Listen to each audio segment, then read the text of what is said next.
Guys नमस्कार, तपाईहरुलाई स्वागत छ हाम्रो च्यानलमा।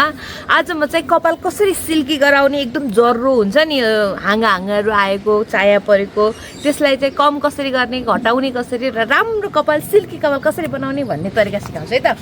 ल हेर्नुस्, त्यसको लागि चाहिँ के गर्नुपर्छ भनेपछि मैले चाहिँ 1 पाउ जति दही लिएर आएको छु है। यो दहीलाई यो भाँडामा यसरी खन्याउने हैन। त्यसपछि एउटा अन्डा लिएको छु। यो अन्डालाई के गर्ने, यसरी यहाँ फोडेर चाहिँ हाल्ने है, यो दहीमा मिसाउने है यो अन्डा। ल यसरी ल यो अन्डा हाल्ने।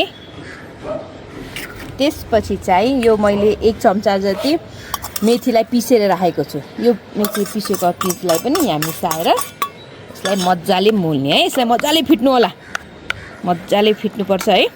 त्यसपछि चाहिँ अनि तपाईहरुले यो फिटिसकेपछि तपाईहरुले आफ्नो कपालमा एप्लाई गर्ने है। म त्यो सबै तपाईहरुले देखाउँछु है। मजाले यसलाई फिट्ने, यसको लम्प्सहरु नबस्ने गरी फिट्ने है। फिट्यो भने चाहिँ सबैतिर घोलिन्छ। घोलिसकेपछि तपाईको कपाल चाहिँ एकदमै स्मुथ हुन्छ है। मैले त्यो पहिले एप्लाई गरिसकेर तपाईहरुले महिनामा चाहिँ 4 चोटी 5 चोटी सम्म एप्लाई गर्नु होला। त्यसपछि त्यसको रिजल्ट आइहाल्छ। लगाएको 1 दिनमै पनि त्यसले राम्रो रिजल्ट दिन्छ है।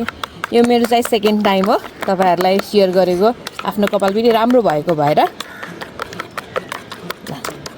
यस्तो गरिसकेपछि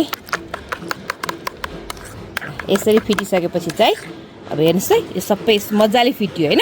अब फिटिसके लगाइ चाहिँ अब यो इन्ग्रेडियन्टलाई चाहिँ सबै मिसाएर रेडी बनाइसके। अब म चाहिँ पहिले सुरुमा बुडोलाई लगाइदिन्छु, त्यसपछि अनि आफ्नो कपालमा एप्लाई गर्छु। ओके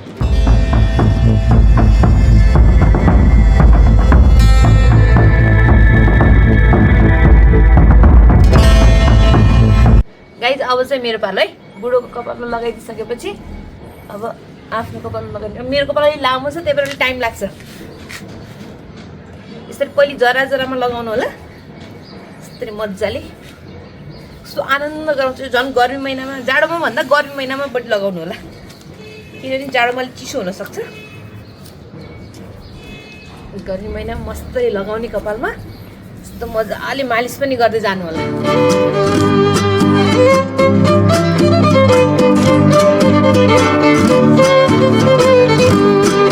यस्तै लगाएर मैले सकेँ। अब चाहिँ म यो आधी घन्टाको लागि राख्छु यसलाई। अनि त्यसपछि चाहिँ कस्तो हुन्छ त्यो आधी घन्टा पछि नुहाएर अनि तपाईहरुले देखाउँछु कस्तो भयो भनेर कपाल है। गाइस, मैले चाहिँ त्यो 30 मिनेट राखिसकेपछि पखालिसकेपछि हेर्नुस् मेरो कपाल कस्तो देखिन्छ, एकदम सिल्की हैन, चाया रहित। कस्तो दामी देखेको छ कपाल हेर्नुस्। वाउ,